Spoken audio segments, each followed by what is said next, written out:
Praise the lord. ఏ రోజు దేవుడు బలపరిచే వాక్యం యోహాను రాసిన సువార్త 16వ అధ్యాయం 20వ వచనం. మీరు దుఃఖింతురు గాని మీ దుఃఖము సంతోషమగును. అవునండి, దేవుడి సమయమందు తన చక్కని వాక్కు ద్వారా మనందరితో మాట్లాడుచున్న మాట. మీరు దుఃఖింతురు గాని మీ దుఃఖము సంతోషమగును.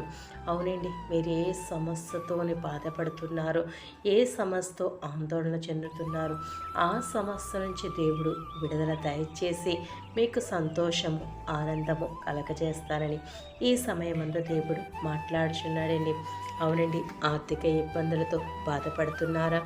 బలహీనతల చేత బాధపడుతున్నారా? కుటుంబంలో సమస్యల చేత బాధపడుతున్నారా? తల్లి బిడ్డల మధ్య సమాధానం లేకుండా ఉన్నారా? అలాగే చదువుల్లో ఫెయిల్ అయిపోయి నిరుత్సాహ స్థితిలో ఉన్నారా?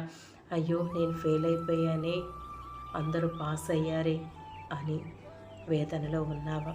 భయపడకు, దిగులు పడకు. నీ దుఃఖమునకు దేవుడు సంతోషం కలగజేస్తానని దేవుడు సెలవిస్తున్నాడండి. మనం చేయవలసింది నీకున్న ప్రతి సమస్య దేవుని పాదాల చెంతకు తీసుకురావాలి.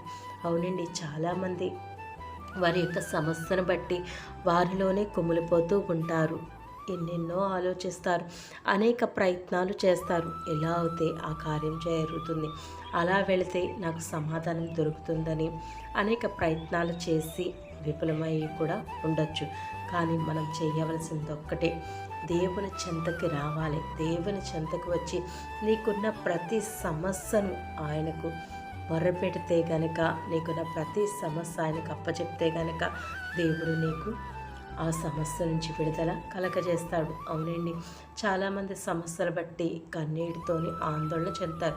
కానీ నీకున్న సమస్య, ఏ సమస్య అయితే ఉందో, ఎంత భారంతో నీవు ఉన్నావో ఆ భారమంతా దేవుని చెంత నీవు కుమ్మరించుకుంటే గనక దేవుడు నీకు సంతోషము ఆనందము కలగజేస్తానని ఈ సమయమందు దేవుని వాక్కు ద్వారా మనందరితో మాట్లాడుచున్నాడండి. అవునండి, మనము చింతించడం వల్ల మొరడెక్కువే కానీ తక్కువ చేసుకోలేం. నీ భారం యెహోవా మీద మోపము, ఆయన నీ ఉద్దేశములన్నీ సఫలపరుస్తానని తన వాక్కు ద్వారా మాట్లాడుచున్నాడు. నీకున్న ప్రతి సమస్యను దేవుని చెంతకు తీసుకొచ్చి ఆయనకు మొర్ర పెట్టుకుంటే గనక, ఆయన మీద ఆనుకొని విశ్వాసం కలిగి నీ జీవిస్తే గనక అట్టి అద్భుత కార్యాలు దేవుడు నీ పట్ల జరిగిస్తాడు. అవునండి, మీకున్న సమస్త భారం దేవుని చెంతకు తీసిరండి. దేవునికి ప్రార్థించండి, దేవుని స్తుతించండి, గణపరచండి. దేవుడు మీ యొక్క జీవితంలో అద్భుత కార్యం జరిగిస్తాడు. దేవుడు ప్రతి ఒక్క జీవితంలో నూతన కార్యం చేయునుగాక. ఆమేన్. ప్రార్థన. యేసయ్యా, నీకే స్తుతులు స్తోత్రాలయ. పరిశుద్ధాత్ముడా, నీకే స్తోత్రాలయ.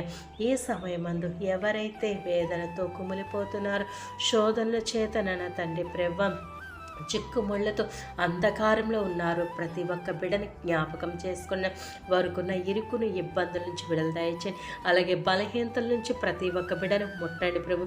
హాస్పిటల్లో ఉన్న బిడ్డలు ముట్టండి. అలాగే నా తండ్రి ప్రభు, గృహంలో కూడా మంచు మీద, మరణ పడకల మీద బలహీనతో బాధపడిన ప్రతి ఒక్క బిడ్డను ముట్టి స్వస్థపరచండి. అలాగే చదువుకున్న బిడ్డలకు నీ జ్ఞాన వేచన శక్తిని ఇవ్వండి ప్రభు.